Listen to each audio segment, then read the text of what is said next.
Okay, welcome to the next session of the AU Landing Vodcast series. I'm Nathaniel Ostashewski, and today I'm going to walk through a little bit of a instruction on what is a group within a social networking site. Well, some people would be familiar with groups in Landing, and that's really where I'm going to talk about what could you do with a group. If you take a look at the AU Vodcast series, where I'm hosting it, I actually have listed, and this is what we're on right now on this website, the AU Landing Vodcast series is itself, that's a group. Basically what I created is a group space. We can see at the bottom corner that in fact you have different group members that are actually following this group. Within a group you can do all different kinds of things. You can have polls, discussions, group bookmarks, a wiki, folders, file folders, so you can actually put files to share with people, pictures and albums of them, and most importantly, I think, anyway, group blog is in fact the ability to bookmark stuff. Some of the things that I've used groups for, if you take a look at, you can go to the Tools button and click on Groups. Some of the things I used groups for originally was actually to make assignments with other students, and that worked out really well because we could share documents and information and have discussions and didn't have to always go back and forth with the email. So that was probably one of my first uses of it, was in fact that there's hundreds and hundreds of groups within the AU Landing already, to click and find which are your groups or which groups you belong to, or groups you actually own.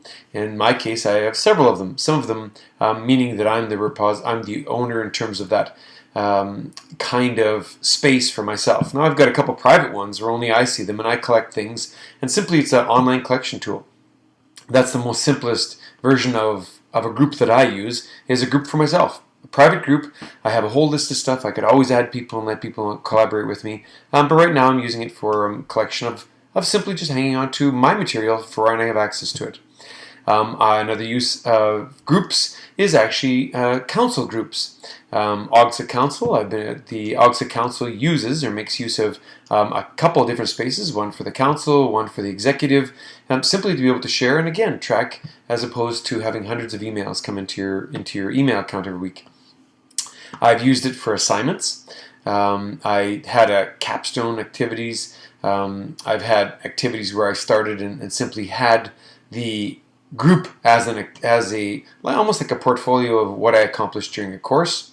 I have another group where it's myself and another doctoral student, this dissertation writing support partnership. Again, it's a private group where we simply go back and forth and support each other in terms of where are you at and how is it going. I think the other kind of use for group, which is something that we myself and Dr. Doug Reed in 2010 developed, was actually a course delivered. And this is social media tools and supporting your professional learning. It's a course. In a sense, it's a course that's a perfectly self-paced course that's now a repository. And of course, anybody could actually go and join that. It has weeks of activities, links to discussions, so it's certainly very interesting that way.